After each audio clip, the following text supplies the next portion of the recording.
Representative Deluzio. Thank you, Mr. Chairman, Secretary.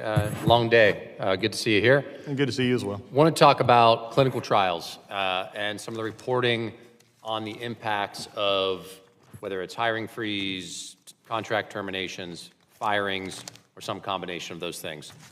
So 2 Pittsburgh clinical trials, according to reports, had not started as of May 6th. These were to treat veterans with advanced head and neck cancers. Have either of those resumed or started?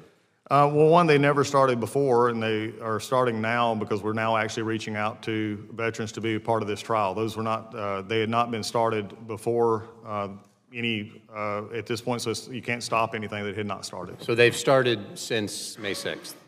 They started in the last little bit. They're getting ready right now to recruiting veterans this month.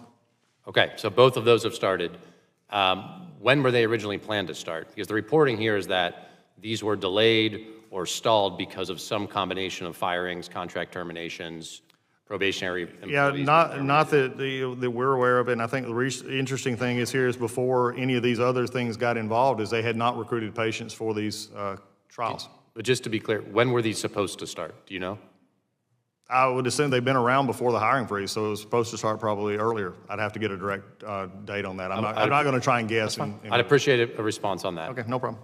There are others that were identified in some of this reporting, specifically at VA Pittsburgh. I think 7 in total, including those 2 that I've asked about, that the impact, again, of whether it was firings, contract terminations, on and on, were that they stopped enrollment in several of these clinical trials, and these were to treat veterans suffering from advanced lung cancer, kidney transplantation, cardiovascular disease, and others.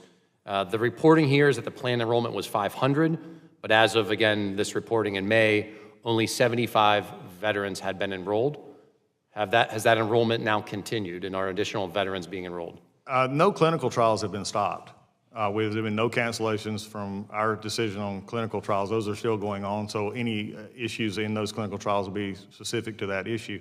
One of the things is, too, Representative, and I think to understand here, we have over 1,500 clinical trials going on in the country through the VA, of which there is no centralized management of that from the VA. So getting sometimes information about our clinical trials has been difficult when we started asking these questions, because the VA, as much as we do these clinical trials, are working on them, we have no management of those and how they're started and where they go forward. Secretary, so you said they hadn't been stopped, which is a little different than what I asked you, though. What I asked you was whether enrollment had been paused. That's the reporting, that 75 of my fellow veterans have been enrolled rather than the planned 500. Again, the reporting is that enrollment was stalled during this period of firings, hiring freeze, contract terminations. Is that true? They've not started. As far as I know, they're still recruiting people for those trials. I understand that, but was the recruitment of enrollment stalled during this period? Not that I'm aware of. Okay, I'd like to know if you could find that out for us. We'll find out. Because my concern, as you can imagine, is whether it's those first 2 clinical trials on head and neck cancer being delayed to start, or these other at least 5 that I'm aware of from reporting being stalled. Some veterans may not have gotten an access to that kind of care in these clinical trials. Some of those veterans may have gotten sicker. God forbid, somebody may have died. We should know whether any of those things happened. I don't want to guess. I don't want to put you in the spot to guess, but we should know that. Yeah, and I appreciate the concern there, but also remember, one of the things that I want to make very clear here is we've talked about this a little bit in going forward. The clinical trials are used to assess new treatments and new ways to going about it. These veterans were not, and I say this simply not because of what you said, and I'll be frank with you, but what I've heard from others, and they say that they were kept away from all health care. That's just not true.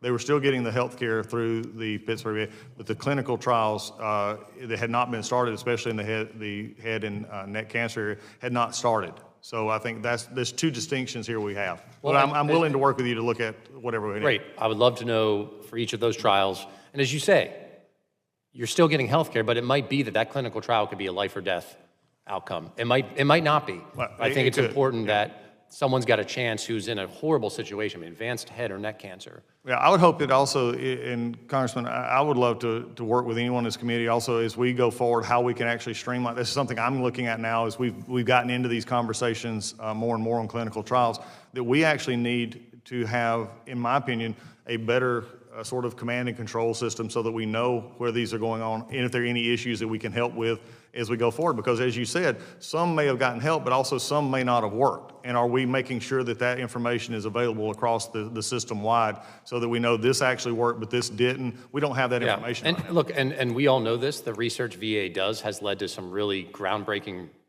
interventions and treatments for veterans. We have to continue that. I want to spend the last minute and a half or so about morale. I've and my team have heard from physicians and other folks who work at the VA. I've heard from veterans.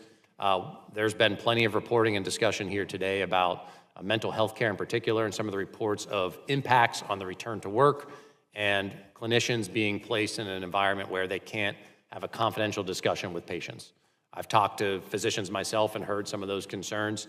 I'll throw out an example of someone being put in a room where there's another VA employee that would betray confidentiality with a patient seeking mental health care, asking for headphones or a headset to be able to have some confidentiality, being told no.